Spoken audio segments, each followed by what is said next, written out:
Bom, acho que vocês devem estar vendo aí. Deixa eu compartilhar aqui a tela com vocês.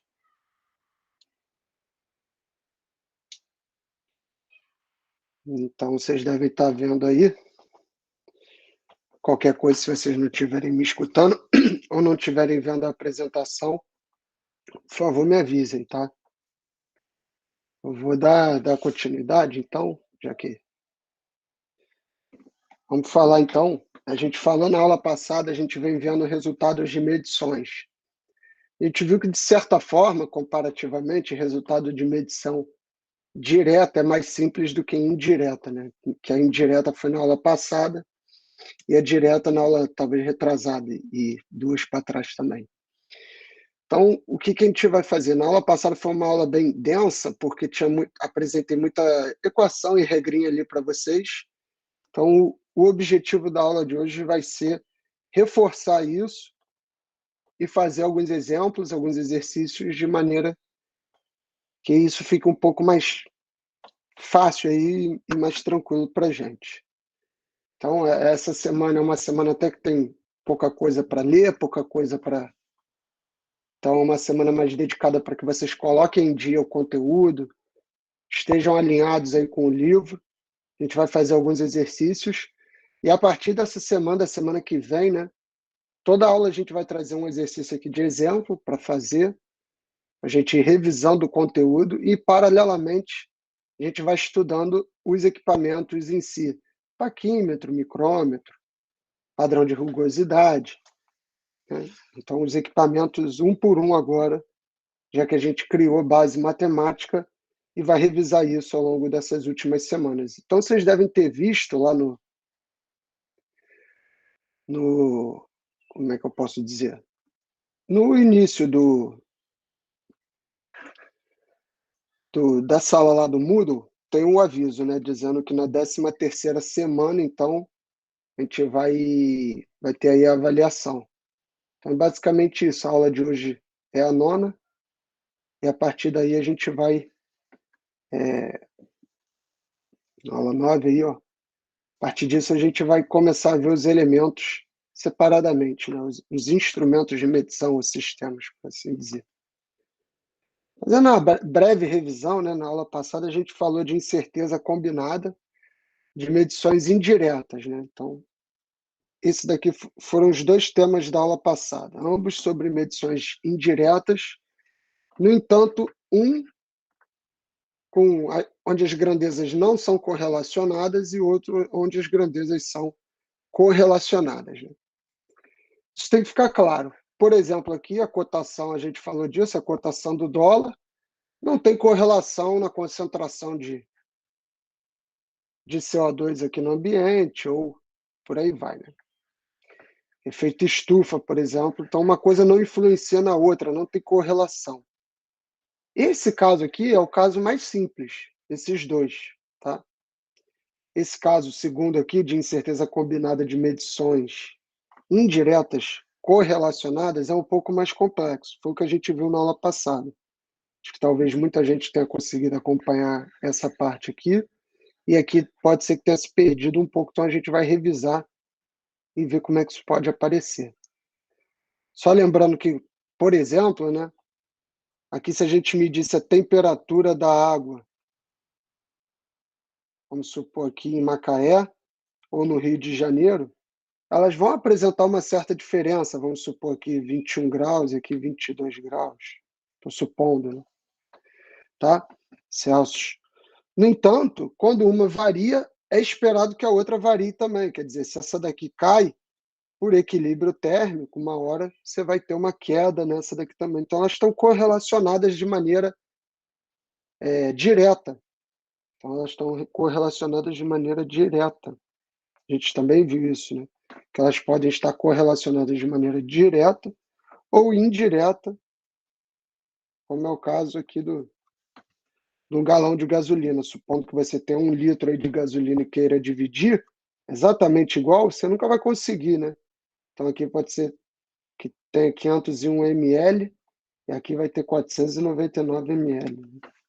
Repara que elas estão correlacionadas, uma depende da outra, No entanto, de maneira inversa, conforme essa daqui sobe, essa daqui diminui. Ou o contrário também seria possível. Então, esses são dois exemplos.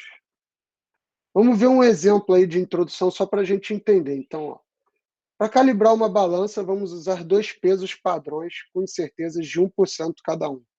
A gente quer calibrar lá a nossa balança, né? Está aí a nossa balança. E a gente vai colocar dois pesos que tem uma massa conhecida e a incerteza de cada um deles é de 1%. Então, esse aqui tem uma incerteza de 1% e esse aqui também, tá?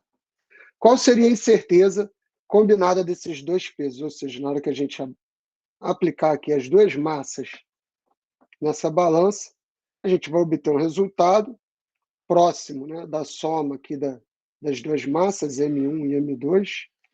Mas e a incerteza dessa medida? Primeira coisa, a coisa mais simples que você pensaria seria somar. Vamos somar as duas. O uso da soma aritmética resulta em 0,2. Então, se você somar 1% com 1%, ou 0,1, desculpa, como está ali, né? Vai dar 0,2. Esse valor é pouco provável, visto que, nesse caso, ambos os pesos deveriam apresentar simultaneamente a incerteza máxima. Repara que 1% é um valor de incerteza, mas pode ser um pouco menos. Então, nesse caso aqui, você estaria considerando o pior cenário, que seria um erro de 0,2% aí, onde as duas estariam apresentando o máximo de incerteza. No entanto, a gente viu na aula passada que existe outra técnica para fazer isso, que pode ser o uso da média quadrática, lembra disso? Média quadrática seria isso, você tem aqui uma, né, x ao quadrado igual a y ao quadrado mais z ao quadrado. Então, x é igual a raiz quadrada, x ao quadrado mais y, de y ao quadrado mais z ao quadrado. Tá? Então, seria isso. Se você fizer essa conta aqui, você vai encontrar 0,14, que é uma estimativa muito mais verdadeira. Isso pode ser comprovado por experimentos. Conforme você vai fazendo lá, você vai vendo que a sua incerteza está muito mais próxima de 0,14 do que de 0,2. Isso foi só um exemplo para a gente entender de onde que vem essas operações, né? Então, a primeira coisa é quando as grandezas não estão correlacionadas, ou seja, o caso mais fácil, tá? Vamos prestar atenção nisso. Quando as grandezas não estão correlacionadas, o caso mais simples, a gente pode tratar soma e subtração da mesma maneira, tá? Por quê? Porque quando a gente está trabalhando com um número elevado ao quadrado, ele elevado ao quadrado não muda, né, se for positivo ou negativo, ele vai estar positivo do mesmo jeito. Então, a gente vai aplicar, tanto para a soma quanto para a subtração, essa expressão que está aqui seria basicamente a soma a soma do quadrado das incertezas. Se você fosse multiplicar, se você fosse fazer a média, por exemplo, z é igual a mais b, onde a você tem uma série de medidas e b você tem uma série de medidas. Então, você teria a média de a e a média de b. A média de z seria aí sim a média de a mais a média de b. No entanto, para a incerteza, isso aqui é uma incerteza, é o desvio padrão, você não pode simplesmente somar, você tem que somar os quadrados. E acontece que na subtração vai ser semelhante, porque é uma operação inversa. A multiplicação e divisão parecida, dessa maneira, né? Então, você também vai fazer agora a incerteza ao quadrado, só que você tem que dividir pela multiplicação das medidas. Quando você elevar isso aqui ao quadrado, você vai ter a soma do quadrado das incertezas das medidas dividido pela própria medida. Isso aqui poderia se estender quantas fosse. E para divisão também, porque, na verdade, subtração e divisão é a mesma operação, né? Se a gente fosse pensar assim. Então, ok. Agora, o caso geral seria quando você tem, além de só soma ou só subtração, você tem mais de uma e várias variáveis que vão influenciar. Então, agora, pegando aqui, ó, esse exemplo, esse gancho, tenta reparar nesse padrão na hora que você reproduz isso, você vai ter que trabalhar agora não mais dividido, né? Seria isso daqui, ó, só isso daqui seria o que está ali atrás, o de x1 sobre x1. Mas agora, como depende de várias, e você tem outras operações, você tem que fazer com a derivada dessa função dividido, né, a derivada parcial, então dividido pelo incremento naquela grandeza. E assim por diante. Até aqui está ok, galera? Isso aí é o caso mais tranquilo que a gente vai ver hoje, e eu vou aqui rapidamente relembrar o caso quando as grandezas são correlacionadas. A gente viu que pode ter correlação direta e inversa, né? Então, quando a soma de grandezas correlacionadas, soma de medições indiretas de grandezas correlacionadas for de maneira direta, o que isso quer dizer? Lembra? No caso da temperatura, né? Você pode somar as incertezas. Agora, quando for de forma inversa, isso aqui era para estar aqui, né? Quando for de maneira inversa, você tem que usar subtração, e tirar o módulo para ter uma incerteza positiva, né? E isso vai se repetir. Caso geral nada mais é do que quando você tem mais de uma soma, né? Vai somar múltiplos termos, e você vai ter que usar aquilo que foi mostrado aqui. Vamos supor que você tenha grandezas que têm relação direta e grandezas que têm relação inversa. É o que mostra essa gangorra. A e B têm relação direta entre si. E B e D também. Ó, A e C aqui, B e D, né? No entanto, esse grupo aqui tem uma relação inversa com a outra dupla do lado de lá.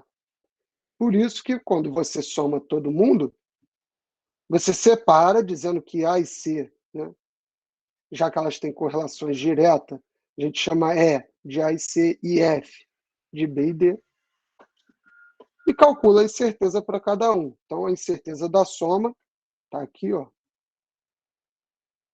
A incerteza da soma é a soma das incertezas. É o que está feito aqui. Soma das incertezas. No entanto, elas têm relações, né? Repara que E e F têm relação inversa. Então, você tem que... A incerteza de Z, que é o que a gente está atrás, vai ser o módulo da incerteza de E menos o módulo da incerteza de F. E substituindo isso daqui aqui e isso daqui aqui, você encontra essa expressão. A mesma coisa para subtração. Subtração pode ter correlação direta ou inversa. Como a correlação é direta e é uma subtração, agora você faz o módulo da subtração das incertezas. E aqui, como a relação é inversa numa subtração, você vai fazer a soma. Se você tiver múltiplos termos, o mesmo procedimento. A, G é igual a e C, e H é igual a B e D. Lembrando que aqui tem relação inversa, e aqui entre elas, direta. Então, na hora que você define isso e chama Z, você pode calcular, aplicar aquelas equações que a gente acabou de ver, chegar nessa expressão aqui. Se você for fazendo passo a passo, você vai vendo que vai chegar aí. Isso a gente viu na aula passada. Multiplicação também pode ser com relação direta ou inversa. Está aqui mostrado. Seria assim ou assim. Tá? Multiplicação de vários termos, mesma coisa. Professor, Oi, pode é, falar. é, Parece que há alunos que estão querendo entrar, mas não estão conseguindo. Deixa eu ver se eu consigo aqui. Não sei por quê, não está aparecendo aqui para mim, não. Tem que ver se eles... Pedir para eles solicitarem aí. Tá ok, Teve gente então. que conseguiu entrar. Sei por quê. Tinha colocado para não precisar mais solicitar, né? Acho que teve gente aí que já conseguiu entrar sem eu precisar autorizar. Mas aí qualquer coisa me chama aqui de novo que eu autorizo. Não tem erro, não. Tá? Voltando, pessoal, como a gente estava dizendo,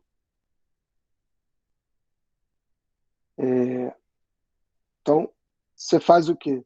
Você pega A e C, que tem relação direta, e chama de K. B e D, que tem relação direta, e chama de L, né? E agora repete o procedimento. Vai calcular a incerteza para K, vai calcular a incerteza para L. Fazendo isso, ó, a incerteza da multiplicação é a incerteza das somas. Repete aqui. E depois, como elas têm relação inversa, K e L, você aplica aqui a subtração de uma com a outra. Tá? Deixa eu ver aí se... parece que alguém pediu, mas entrou aí. Conseguiu entrar, né? Deixa eu voltar aqui para a apresentação. Tá? É isso aí, ó. Então, a incerteza de Z, nesse caso, vai ser, como elas têm relação inversa, agora o módulo da subtração. E quando você aplica essa equação aqui e essa daqui aqui, você obtém essa outra. Para terminar a revisãozinha, né, isso aqui é a divisão. Então, mesma coisa, com relação direta, com relação inversa e múltiplos fatores. Agora de divisão e multiplicação. Repara que tem duas multiplicações aqui e uma divisão. Fazendo esse procedimento, ó, chamando A sobre C de N e N, né, B sobre D, a gente encontra aí o Z e calcula agora a incerteza. Repara que é sempre a mesma coisa, só que aí você tem que saber, né? M, que é M? A e C. A e C tem relação direta numa divisão. Então, entra aqui o módulo da subtração. B e D tem relação direta numa divisão. Então, entra aqui o módulo da subtração. E depois você multiplica um pelo outro, que tem relação inversa. Então, seria o módulo da subtração. E com isso, a gente chega, né, falando novamente do que a gente viu na aula passada, agora de uma forma um pouco mais ampla. Vamos dar uma olhada nesse exercício. Ele é interessante aí para a gente começar a ver como é que usa isso, então. Duas massas padrão são colocadas no mesmo prato de uma balança, olha aí, como a gente começou a aula falando, para compor a massa resultante apropriada. A primeira massa padrão possui meio quilo, né, 500 gramas, mais ou menos 0,8 gramas, e a segunda, 200 gramas, mais ou menos 0,6. Estime o valor resultante da soma de ambas as massas, sabendo que as medições que levaram seus valores verdadeiros convencionais podem ser consideradas não correlacionadas. Então, o que você tem que fazer? O passo a passo aqui é o seguinte: é saber que tipo de operação você está tratando e se as grandezas são correlacionadas ou não correlacionadas. Então, a gente vai fazer uma medida aqui, tá? A partir dessas duas massas, que o resultado vai ser a soma de ambas, e elas estão, como diz o problema, não correlacionadas. Se você lembrar do que a gente acabou de falar aí da aula passada, para soma e subtração a gente usa essa expressão. como a gente está se tratando de uma soma, a gente tem que somar o quadrado das incertezas, né? Está mostrando aí.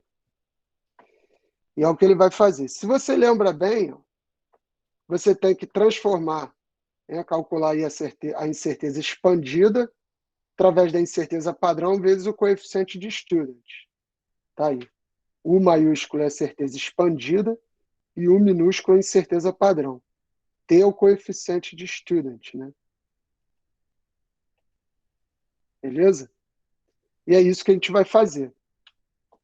Quando ele não menciona, ou seja, quando ele não está dando, não está dizendo qual que é o coeficiente, ou não diz quantos graus de liberdade aconteceram, você não tem como conferir qual é o coeficiente, então você usa a pior hipótese possível, que é 2.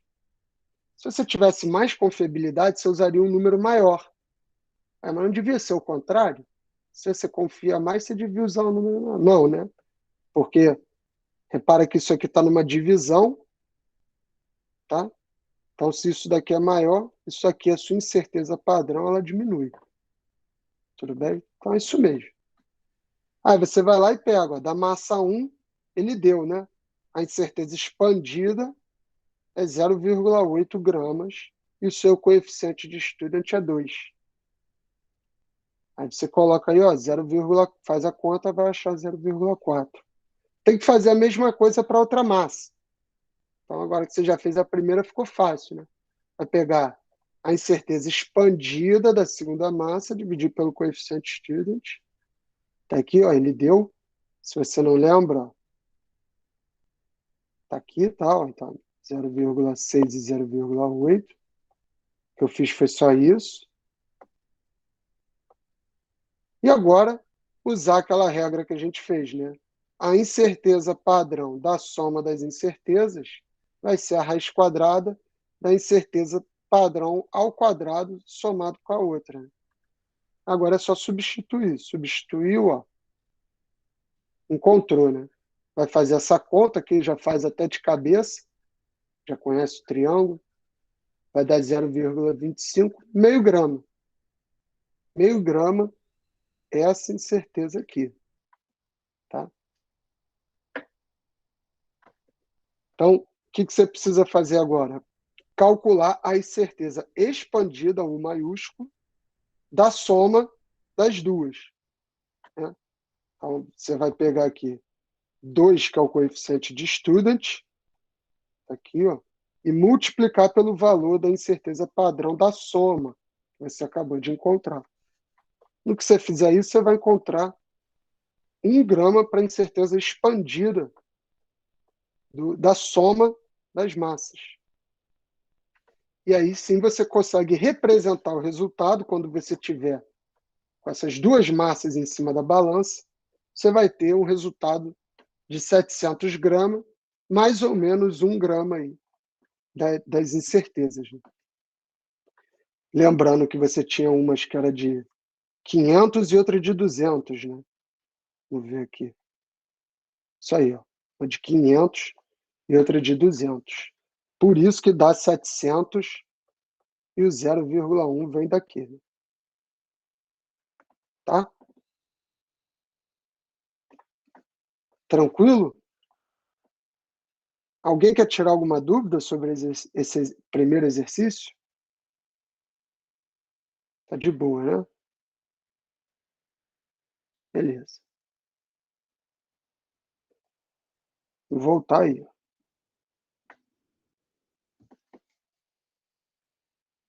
Vou dar sequência, beleza? Então,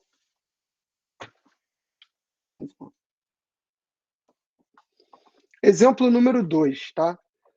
Determine a incerteza padrão associada à corrente elétrica que passa por um resistor R, previamente conhecido, de 500 ohms, tá? Então, ele conhece a resistência e conhece a incerteza padrão dessa resistência. E ele foi lá e mediu com o multímetro, então, e percebeu que tem uma diferença de potencial aí de 150 volts, com a incerteza padrão de 1,5 volts. E ele quer saber o resultado da corrente, né? Quanto é que vai dar essa corrente, obviamente com a incerteza dela. A gente sabe que a corrente, a tensão, a gente pode usar essa equação aqui, né? V igual a RI. Então, I é igual a V sobre R. Tranquilo, né? Vai substituir o V, que é 150, sobre o R, vai encontrar 0,30 amperes. Tá? Essa é a corrente. Agora falta a gente saber a incerteza da corrente. A gente tem a incerteza padrão do resistor e a incerteza padrão da tensão. No entanto, agora a gente está trabalhando aqui, ó, com uma divisão. Então, tem que saber que essas grandezas elas não são correlacionadas. Por quê? Porque se eu aumento a tensão, em teoria não muda o valor da minha resistência, né? Pode ser que se você aumente muito, cause algum defeito ali, alguma coisa, as quentes, se passar uma corrente e tal, ela pode mudar. Mas, ditamente assim, a gente não considera que a tensão seja, né, de um circuito ali, esteja mudando a resistência de um elemento. Então, ela é considerada como não correlacionada, e a gente está tratando de uma divisão. Poderia estar tratando de uma multiplicação também, lembrando que a equação é a mesma para o caso não correlacionado. Então, é isso que a gente vai fazer. Vai pegar o quadrado da incerteza da corrente e vai dizer que é igual à soma do quadrado das incertezas de cada elemento aí. Isso daqui pode ser descrito por essa equação, onde você vai pegar a incerteza, dividir pelo valor e elevar ao quadrado para encontrar o resultado. Seria isso, né? Já que é uma divisão, lembra que você tem que dividir pela grandeza. Depois somar. Então, seria isso. A incerteza padrão de I, que é a corrente, você não sabe, você quer encontrar. 0,3 é a corrente, ó, é a própria corrente aqui que a gente achou, o I. E o resto aqui tudo você tem, né? 1,5 é a incerteza padrão da tensão, 150 é a medida da tensão, 0,5 é a incerteza padrão da resistência e 500 ohms é a resistência. Na hora que você faz essa conta, você encontra esse resultado. Vai chegar a essa conclusão de que a incerteza sobre 3, sobre 0,3 ao quadrado, vai ser igual a essa soma. A partir daí, você pode fazer as contas, né? Tirar a raiz quadrada e encontrar que a incerteza padrão aí, ó, é 0,003 ampere. Repara uma coisa, aqui a gente contabilizou a incerteza, se eu não me engano foi, deixa eu voltar aqui, primeiro da tensão elétrica, e aqui da resistência. Reparem quanto que deu isso aqui. Uma deu esse valor e a outra deu esse daqui. A gente poderia até se arriscar a dizer que nesse caso, não vem ao caso, né? Porque o exercício é justamente para combinar as incertezas. Mas você poderia assumir, se fosse na prática, dependendo da aplicação, se não tivesse tanta precisão, que você tem uma fonte de incerteza aqui dominante em relação à outra, né? Essa é bem maior do que a segunda. Você poderia desprezar essa daqui, se fosse alguma conta prática, alguma coisa assim de mais rápido que você esteja precisando, e trabalhar só com a incerteza aí da tensão, tá? Então, isso aí a gente tinha visto. Vai encontrar que a corrente é 0,3 ampere e a incerteza padrão é 0,003 ampere. Beleza? Agora, para terminar, lembra que numa medida, você dá a medida aqui, né? E aqui você dá não a incerteza padrão, mas a incerteza expandida. onde a incerteza expandida U é igual à incerteza padrão vezes o coeficiente de student. E é isso que você vai fazer aqui, né? Passando já, ó, passou de ampere para miliampere, então ficou 0,3 ampere, 300 miliampere, mais ou menos o coeficiente de student, 2 vezes 3 miliampere. Tá aqui. Então, o resultado disso aí vai ser 300 mais ou menos 6 miliampere. Beleza? Tá tranquilo aí? Alguém quer perguntar alguma coisa, tirar alguma dúvida sobre esse exemplo? Então, show. Dá continuidade.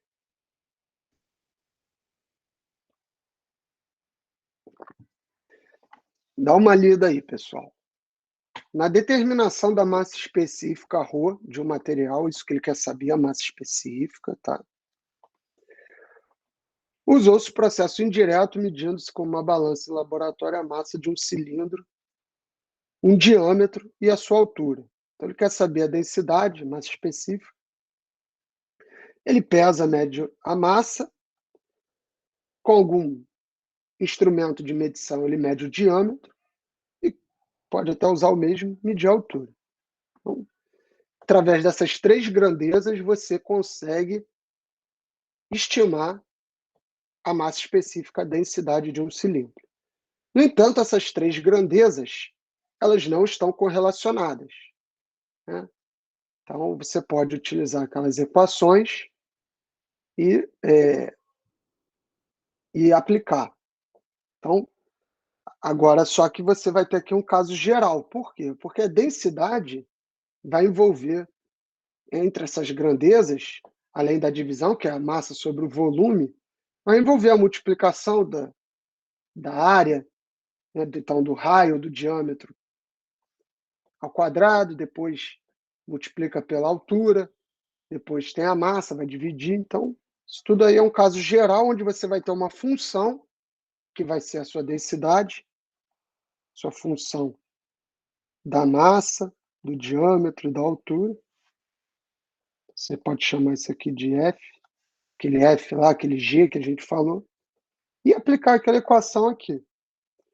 Vamos continuar aí. Ó. Após a compensação dos erros sistemáticos, foram encontrados os seguintes resultados para cada grandeza de entrada e os respectivos números de graus de liberdade para cada grandeza. Ou seja, ele fez uma série de medidas e está dando aí o número de graus de liberdade de cada grandeza. 14 para a massa, 14 para a altura do cilindro, e considerou aí infinitos graus de liberdade para o diâmetro. E deu aí para a gente, ó, a medida, né, de cada uma, com a incerteza expandida aqui, ó, de cada uma. Tá? O que a gente precisa fazer aqui? Usar a expressão do caso geral, que é aquela que envolve a derivada parcial, substituir, encontrar o que ele está pedindo. Essa daí é a equação, ó, que a gente viu no início da aula, viu na aula passada e viu hoje em alguns slides atrás. E é isso que a gente vai fazer. Chamar isso aqui de G, né? Como estava lá. Então, aqui seria a incerteza padrão de G, que é essa função aqui, vai ser dado pela derivada parcial dela, dividida pela primeira grandeza, elevada ao quadrado, depois a segunda grandeza elevada ao quadrado, por aí vai. Então, primeiro passo, encontrar o coeficiente de student para 14 graus de liberdade. Agora ele te deu, você é capaz de encontrar. Fazendo isso, você encontra 2,2. Está aqui.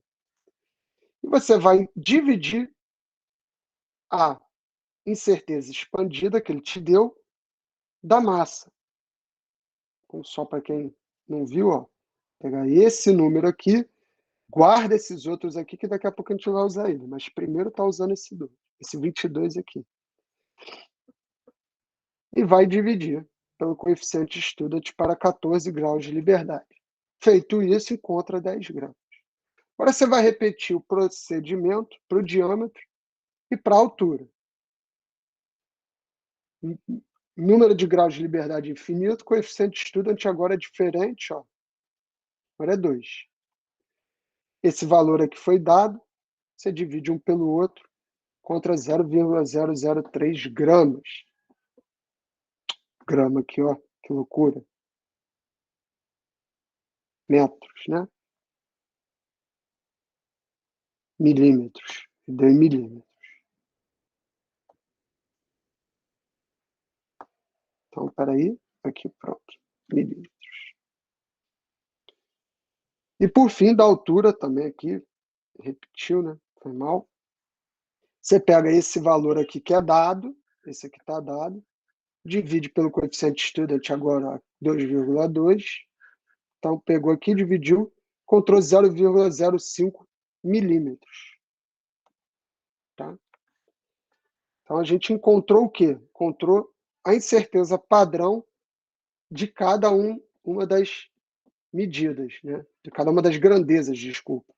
Agora a gente precisa elevar isso ao quadrado e multiplicar pela derivada parcial de cada grandeza. Antes, vamos dar uma olhada, então. A nossa densidade, que era o que a gente quer estimar aí, a massa específica, é a massa sobre o volume, onde, para quem não lembra, aí, o volume pode ser, né, a área da base vezes a altura, ou seja, πd ao quadrado sobre 4 vezes a altura.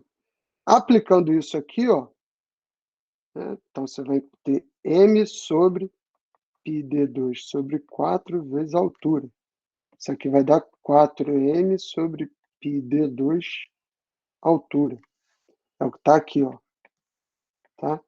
É a nossa função da massa, do diâmetro e da altura. Agora a gente vai ter que derivar em relação a cada uma dessas grandezas. Pô, facinho de derivar isso aqui. E depois lembrar desses números aqui para elevar ao quadrado e operar. É o que vai fazer. Ó. Então, peguei a equação, agora eu troquei de x para as grandezas que a gente está interessado. E vou substituir aí. Então, a derivada parcial daquela expressão, vou copiar ela aqui, ó, a gente vê. Então, 4m sobre πd2h, 4m sobre πd2h, h. E agora eu vou substituir fazendo aí, ó, a derivada parcial disso aqui em relação à massa é 4 sobre πd2h, tá aqui. Derivada parcial disso daqui em relação agora ao diâmetro, aí é um pouquinho, né, tem que passar isso aqui para cá, subtrair 1 e tal, quando faz isso, vai encontrar menos 8, porque o 2 vai subir, que ele vai dividindo, então é menos 8m sobre πd ao cubo h. E a derivada parcial aqui, acho que copiou, porque a derivada parcial disso daqui seria 4m sobre πd2, só que teria um menos aqui, né? Então, seria menos 4m sobre πd2, tá? Copiei errado ali.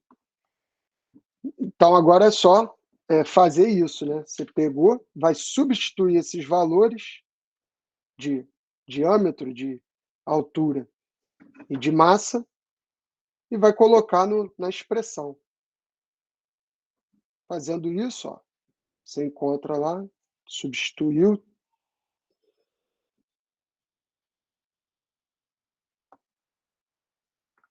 E pode calcular aí a incerteza padrão agora da densidade, tá?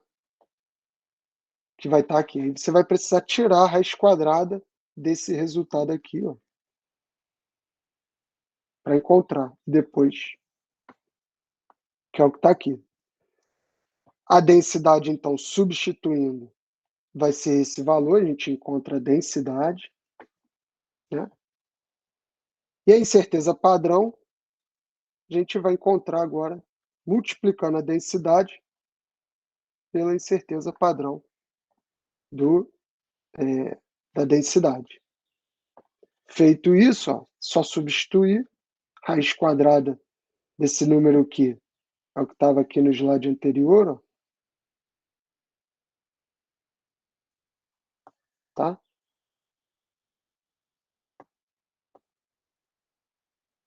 Multiplicado, você encontra esse resultado. E agora o que você precisa é, antes de mais nada, calcular o número de graus de liberdade efetivo para poder operar. Então, lembrando que a equação é essa, né? Lembrando que a equação é essa daqui, não é só fazer direto. Quando você tem certezas combinadas, você precisa elevar a quarta potência e dividir pelo número de graus de liberdade. Mas você tem tudo aí. Nesse caso, é só substituir. Então, substituindo, você teria isso. Isso aqui seria número de graus de liberdade infinito, vai para o zero. Você fica só com essas duas parcelas aqui, essa e essa. Quando você fizer essa conta, você vai encontrar 14,3. E pela regra de arredondamento, vai para 14. Né? Então, seu número de graus de liberdade é 14. E a gente já viu lá que o coeficiente de student para esse valor pode ser considerado 2,2. É isso que a gente vai fazer agora. Vai pegar a incerteza padrão encontrada e vai multiplicar pelo coeficiente de student para 14 graus de liberdade. E vai encontrar a incerteza expandida de 0,0000564 gramas por milímetro cúbico. E vai representar, para terminar agora sim o resultado, a sua densidade vai ser a densidade que você encontrou, mais ou menos, né, a incerteza expandida que a gente acabou de encontrar aqui. Tudo bem? Com isso, galera, a gente encerra a aula de hoje. Eu vou ficar por aqui. E eu abro a vocês, se vocês quiserem perguntar alguma coisa, tirar alguma dúvida, fiquem à vontade.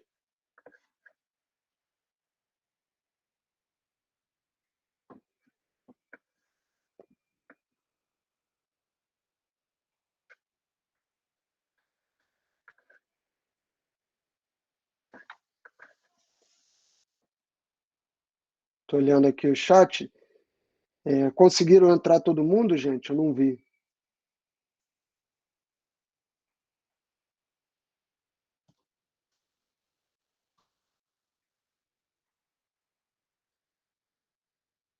Beleza. Deixa eu mostrar aqui.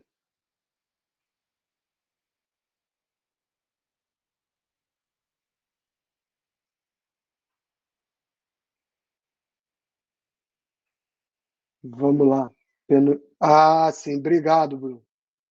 Que também houve um equívoco na hora que copia, mas é isso aí mesmo. Valeu. Bela observação, obrigado. Tá correto. Valeu. Tranquilo, pessoal? Acho que então, pelo menos essa primeira parte que não tem, que as grandezas não são correlacionadas, acho que deu para dar uma esclarecida, né? Agora, o nosso objetivo vai ser esse: pegar isso que a gente aprendeu e ir trabalhando para ver como é que aparece, como é que a gente usa e ir analisando os objetos, os instrumentos de medição, aula a aula, que é alguns por aula, né? Tudo bem? Vou deixar alguns lá, Bruno. Vou deixar alguns e na aula que vem a gente vai fazer outros. Acho que já tem uns lá. Vocês podem ir dando uma olhada nos primeiros dos capítulos. Né? A gente não vai avançar mais no livro, então a gente encerra aqui no capítulo 7 e vai, a partir de agora, eu peço a vocês, vou pedir toda semana, vou colocar lá, mas eu peço a vocês que mantenham esse conteúdo em dia, que eu sei que ao longo do semestre alguma coisa acaba passando, tem semana que não dá para a gente analisar tudo, então coloquem isso aí em dia para a gente ir revisando e ir analisando os instrumentos. Acho que tem um aviso, então, lá no Moodle, que na semana 13 a gente vai ter o... Parece, é verdade. Acho que tinha uma opção aqui para ela não aparecer, mas eu tirei para ela aparecer. Está aqui já. Não precisa mais compartilhar. E aí é isso. Na 13ª semana, então, a gente vai ter uma avaliação, tá? Está escrito lá, eu vou colocar mais alguns avisos sobre ela. Vai ficar disponível lá numa segunda-feira e vocês vão ter até sexta-feira com consulta para enviar. Mais ou menos naquele padrão do trabalho, só que respondendo agora perguntas objetivas, né? Então, vai ter uma questão bem clara ali e você tem que fazer. Referente a isso tudo que a gente vem mostrando aqui, parecido com esses exemplos e com os exercícios que a gente vai estar indicando aqui, né? Já tem alguns indicados lá e outros que a gente vai colocando. Beleza? Então, show, galera. Um abraço aí para vocês, tá? Fiquem com Deus e até semana que vem.